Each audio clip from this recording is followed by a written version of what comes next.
Yo, what's up, jazz guitar friends? How's it going? Happy Friday. Larry Tamanini here with Jazz Guitar Under 5 Minutes. As with me is my special guest, Hershey the dog, asleep on the couch. He's pretty chill. They say music soothes the savage beast, so I guess I'm doing something right. All right, so I'm here today to talk about comping for yourself and phrasing. Two things that are really difficult for an intermediate guitar player and beginning guitar player to become aware of and to sort of get in your jazz guitar bag. I'm going to give you two simple things that you can do that are really going to help you out. So if you're a beginner, and let's just say maybe you have a hard time playing forms or you have a hard time phrasing, what you're going to do is you're going to take a simple line, right? This is a line that I kind of stole from Miles Davis.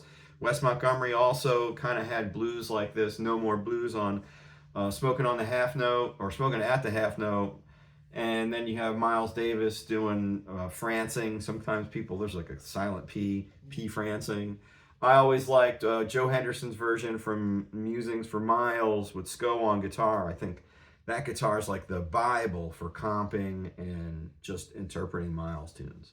All right, but that aside, this is something you can do by yourself. You're playing the same line in two different keys, two different octaves rather. But the trick of that is just kind of being able to kind of get in and out of those phrases, and hold the form.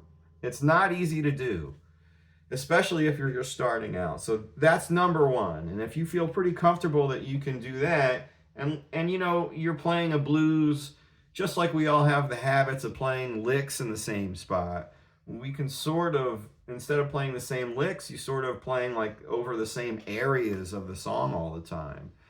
You're sort of telling the same story.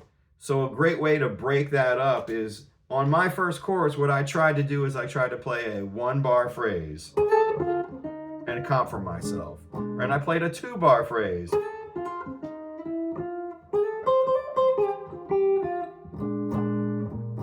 Comp for myself, and then I try to play a 3-bar phrase.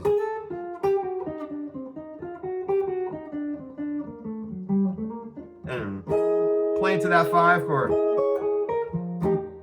And then just the simple act of that and being aware of, we all have like licks that we play. Do you ever think about like how many bars of a phrase that I'm going to try to play here? And getting a good mix of like odds and evens is a great way to go.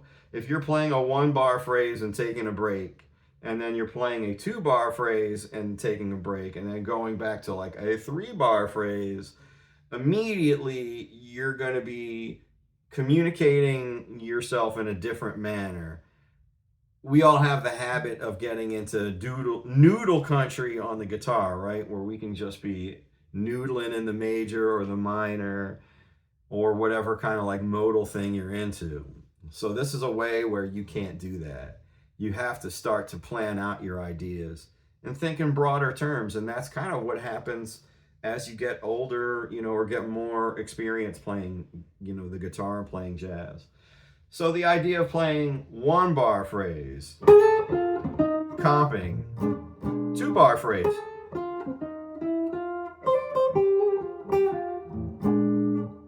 and then comp it again, 3 bars.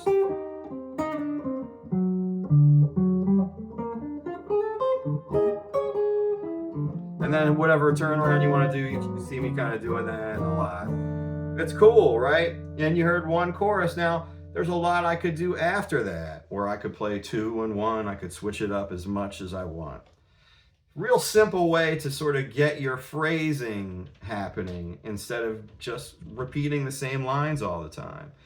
And again, if you're having a hard time playing forms, this is really good for you too, because when you're playing by yourself and you have to get back and comp for yourself, you just can't lose the form. So this is something you can do on a blues or any tune and immediately see some positive results. All right, jazz guitar friends, have a great weekend. Keep swinging. If you made it this far, don't forget to hit that like, share, and subscribe button. I certainly appreciate all the support. Have a great weekend. Bebop!